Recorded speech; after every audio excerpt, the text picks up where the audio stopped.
1, 0. Ignition, liftoff. Semper aim high. Facebook and Twitter CEOs Mark Zuckerberg and Jack Dorsey set to testify before the Senate Judiciary Committee tomorrow. They will address how their platforms seemingly censored the spread of the New York Post's bombshell report on Joe Biden's son, Hunter Biden, and the deals he did with companies overseas while his father was vice president. Our next guest sits on the Judiciary Committee, and she will question both CEOs tomorrow. Joining me right now is Tennessee Senator Marsha Blackburn. Senator, great to have you. Thank you so much for being here this morning. What are your expectations for tomorrow? My expectations are, first of all, that Jack Dorsey is going to come a little bit more prepared than he was when he appeared before Commerce Committee. Prior to the election, Maria, he looked like Tom Hanks from Castaway, and my hope is he's going to be a bit more forthcoming today. We want to talk with them about Section 230 and liability protections, the way they have censored, the subjectiveness that they put into that censorship, the way they approach content moderation, and the changes that we're prepared to make to Section 230 in order to take away that liability shield from big tech and to preserve it for new entrants like Parler.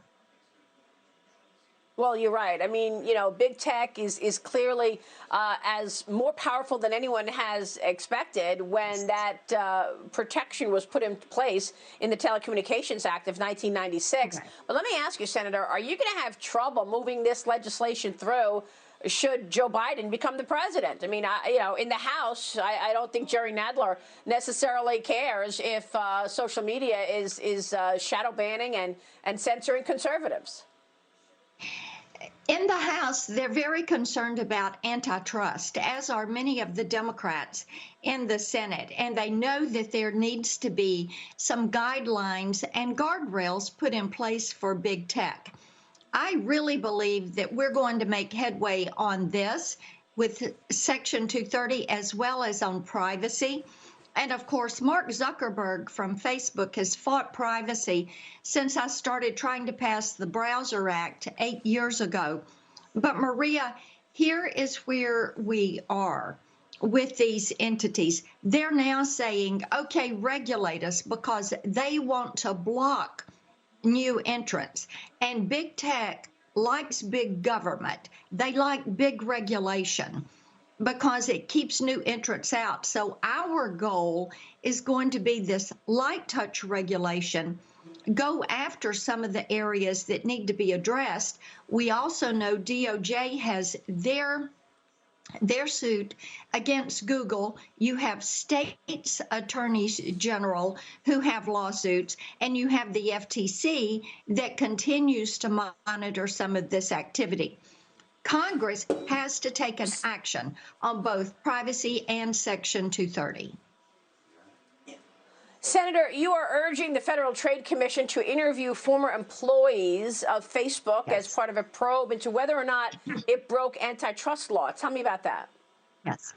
Yes, what we think is valuable to do is go to people like Chris Hughes, who was a co-founder of Facebook, and talk to them about those original premises.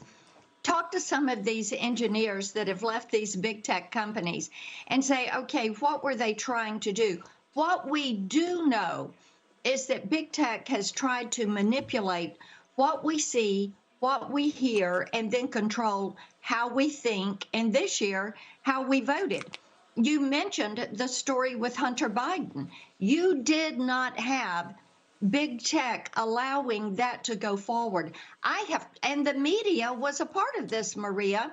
And then I've talked to people who never heard this. They said, why didn't I know this? I said, well, you watch CNBC and MSNBC and CNN, so you never heard about it. You didn't see it in your news feed. So we're at a point where these big tech social media platforms have to decide. If they're a news organization, for goodness sakes, hire a news editor.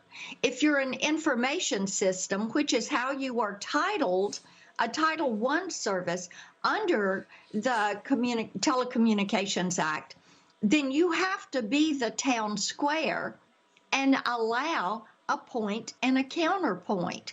So this is not what they want to hear, but this is what they're going to get. And we have moved a long way toward bipartisan agreement on this issue over the last 8 years. Yeah, no, I think you make a great point. They certainly have taken a side. They are not a bulletin board.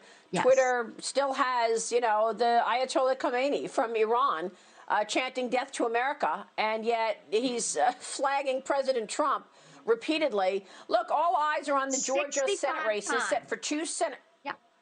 I'm sorry? Yeah.